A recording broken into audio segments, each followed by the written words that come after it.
வாழ்க வளமுடன், சுகம் சூழ்க. நற்பவி நற்பவி நற்பவி இறைவனோடு இணைந்திருப்போம்.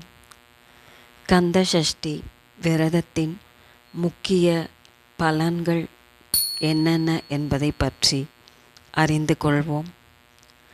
வாழ்க்கையில் வரும் எதிர்ப்புகளும் தடைகளும் நீங்கும். கந்த சஷ்டி விரதம் இருப்பதால் உடல் மற்றும் மன ரீதியான நோய்கள் அனைத்தும் குணமாகும். ஆன்மீக ரீதியாகவும் மன ரீதியாகவும் மன வலிமை அதிகரிக்கும். வாழ்வில் உள்ள வறுமை நீங்கி செல்வ வளங்கள் பெருக ஆரம்பிக்கும். நாம் நினைக்கும் சுப காரியங்கள் அனைத்தும் தடையின்றி நிறைவேறும். தொழில் ரீதியான பலவிதமான முன்னேற்றங்கள் ஏற்படும். குழந்தை இல்லாதவர்களுக்கு குழந்தை பாக்கியம் கிடைக்கும். குடும்பத்தில் மகிழ்ச்சியும் நன்மைகளும் பெருகி வரும்.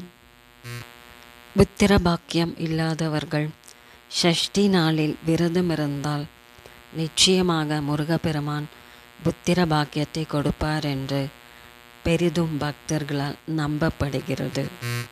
வாழ்க்கையில் தீராத பிரச்சனை உடையவர்களும் கடன் தொல்லை உள்ளவர்களும் இந்த சஷ்டி விரதத்தை பின்பற்றினால் வாழ்க்கையில் சந்திக்கும் அனைத்து பிரச்சனைகளும் கடன்களும் நீங்கி வாழ்க்கை ஒளிவிளக்காக மாறும் என்று நம்பப்படுகிறது.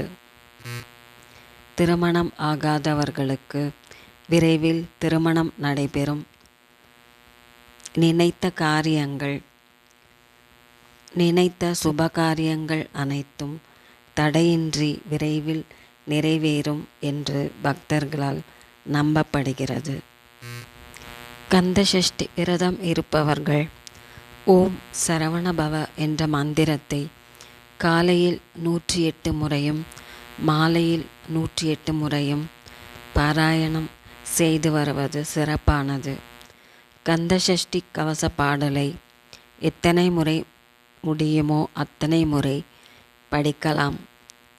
6 நாட்களும் அருகில் உள்ள முருகன் கோவிலுக்கு சென்று தரிசனம் செய்து கந்தபுராணத்தை கேட்பதும் மிகவும் சிறப்பானது. மனக்குறைகளையும் கவலைகளையும் ஸ்ரீ கந்த பெருமான் தீர்த்து வைப்பார் என்று அசைக்க முடியாத நம்பிக்கையுடன் சஷ்டி விரதம் இருந்தால் மன நிம்மதியும் சந்தோஷத்தையும் முருகப்பெருமான் வாழ்க்கை முழுதும் தந்து நல்லருள் புரிவார்.